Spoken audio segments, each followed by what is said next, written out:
guys, today I am back and today we have Peggy and Buttons with us. Today I am going to read Stand Tall, Molly Lou Melons. This book is one of my mom's favorite and I like this book too. Written by Patty Lovell, illustrated by David Catter. Here we go. Stand tall, Molly Lou Melons. Molly Lou Melon stood tall, just taller than her dog, and she was the shortest girl in first grade. She didn't mind. Her grandma had told her, "Walk as proudly as you can, and the world will look up to you."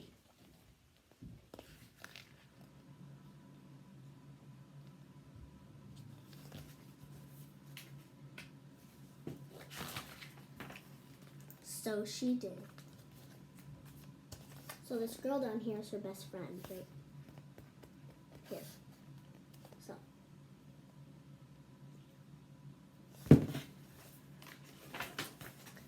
Molly Lou Melon had buck teeth that stuck out so far she could stack pennies on them. She didn't mind. Her grandma told her, "Smile big and the world will smile right alongside you." Look at those buck teeth. So she did.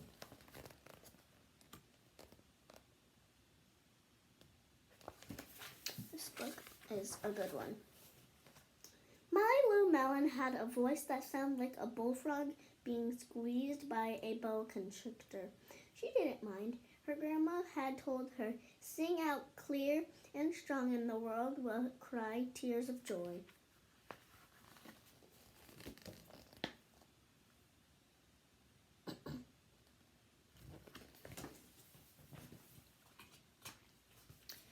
I think next time we'll have a poster up here. So she did.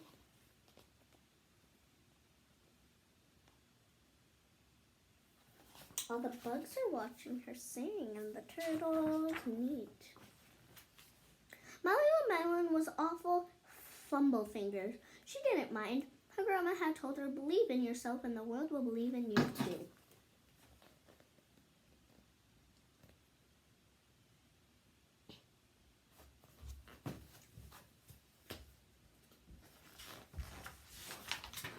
So she did.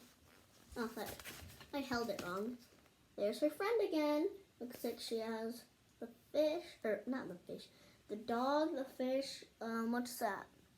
A turtle and a bird and her friend, and then the cat's right there. Neat. Then Molly Lou Melon moved to a new town. She had to say goodbye to her grandma and all of her friends. What happened? Molly Lou Melon is saying bye to her friend. And look, here's her dog and all her stuff. Poor Molly. I would be dreadful if I moved away from my house and friends and started a new school.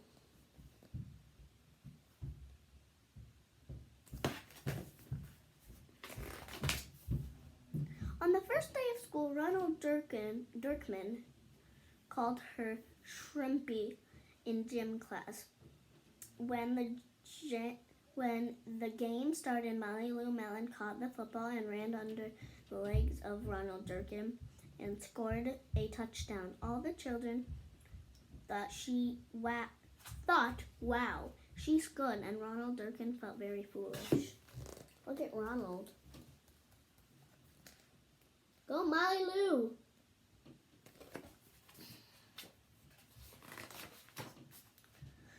On the second day of school, Ronald Durkin called her Bucktooth Beaver.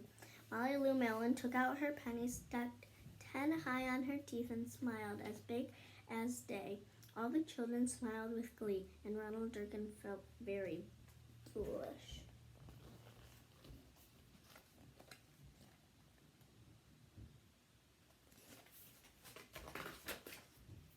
On the third day of school, Ronald Durkin said, "You sound like a sick duck. Honk, honk."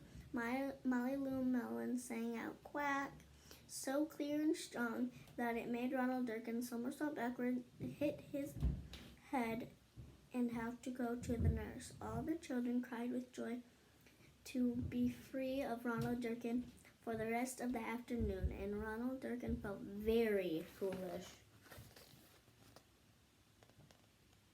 Remember close to the beginning, she had a voice with like a, I don't know, like a frog tight squeezed by a boa constrictor, I think that was.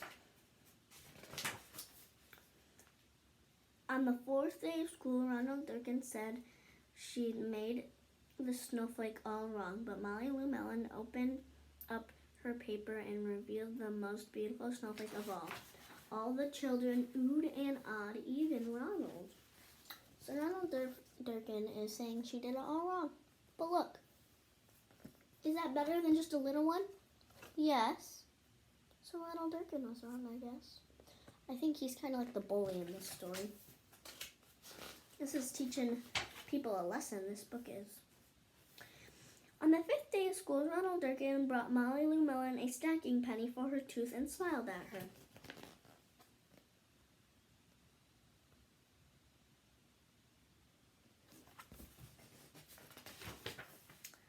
That night, Molly Lou Melon took out her pencil and paper and wrote a letter to her grandma.